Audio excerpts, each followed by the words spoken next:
আজকে আমি আপনাদের সাথে খুবই মজাদার একটা পটলের ভর্তা রেসিপি শেয়ার করব। আমার কিন্তু পটলের ভর্তা অনেক বেশি ভালো লাগে। পটলের ভর্তাটা কিন্তু অনেকভাবে করানো যায়, তবে আমি আজকে একটু ডিফারেন্টভাবে করে দেখাবো। আশা করছি আজকের এই পটল ভর্তা রেসিপিটি আপনাদের অনেক ভালো লাগবে।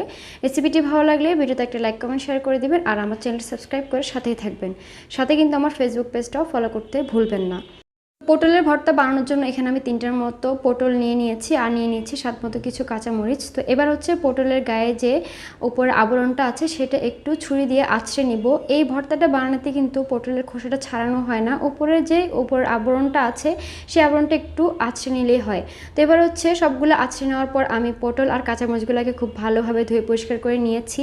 এবার হচ্ছে পটলগুলো খুব ভালোভাবে সেদ্ধ হয়ে যাওয়ার জন্য আমি পটলের গায়ে ছুরি দিয়ে এভাবে করে একটু ছিদ্র করে নিচ্ছি, যেন পটলগুলো খুব সহজে আর তাড়াতাড়ি সিদ্ধ হয়ে যায়।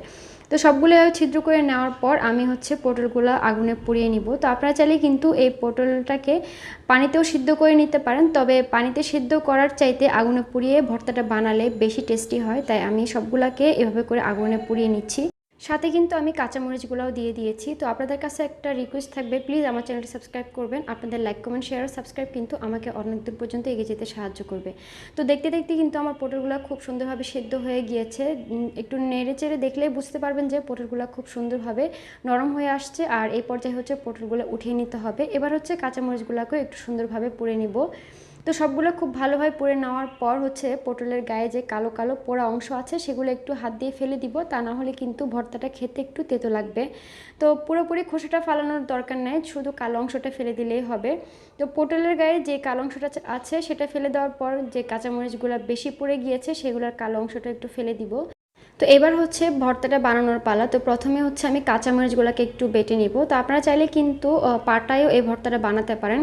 আমার থেকে বাটনায় এই ভর্তা বাটতে বেশি সুবিধা হয়, তা আমি বাটনার মধ্যে বেটে নিচ্ছি। তো কাঁচামরিচগুলো একটু মিহি করে নেওয়ার পর হচ্ছে যে আমি পটলগুলো দিয়ে দিয়েছি। এবার পটলগুলো আস্তে আস্তে করে একটু মিহি করে নেব।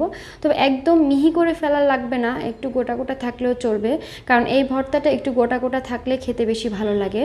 পটলগুলো যখন খুব সুন্দরভাবে মিহি করে নেওয়া হয়ে যাবে তখন হচ্ছে আমি এর মধ্যে পেঁয়াজ দিয়ে দিব। তো পেঁয়াজের পরিমাণটা আপনারা আপনাদের স্বাদ মতো দিয়ে নিতে পারেন, তবে এই ভর্তা পেঁয়াজটা একটু বেশি হলে বেশি ভালো লাগে।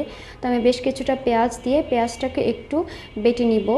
তো পেঁয়াজটা এমনভাবে বাটতে হবে যেন পেঁয়াজটা একটু গোটা গোটা থাকে, তাহলে খাওয়ার সময় মুখে পড়বে, ভালো লাগবে। এখন হচ্ছে স্বাদ মতো একটু লবণ দিয়ে দিচ্ছি। লবণটা দিয়ে একটু মিশিয়ে নিব।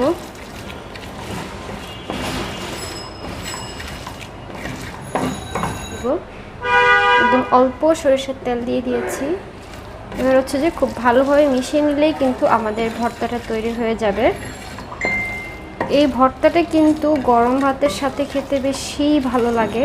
আমার কিন্তু পটল ভর্তাটা তৈরি হয়ে গিয়েছে। এবার হচ্ছে এই পটল ভর্তাটা গরম গরম ভাতের সাথে পরিবেশনের পালা। যে কোনো ভর্তাই কিন্তু গরম ভাতের সাথে খেতে বেশি ভালো লাগে। আপনারা কিন্তু একবার হলেও এই পোড়া পটলের ভর্তাটা বাসায় তৈরি করে দেখবেন, আশা করছি আপনাদের অনেক ভালো লাগবে। রেসিপিটি ভালো লাগলে ভিডিওতে একটা লাইক কমেন্ট শেয়ার করে দিবেন, আর আমার চ্যানেলটি সাবস্ক্রাইব করে সাথেই থাকবেন। সাথে কিন্তু আমার ফেসবুক পেজটাও ফলো করতে ভুলবেন না। আজ এখানে বিদায় নিচ্ছি। আল্লাহ হাফেজ।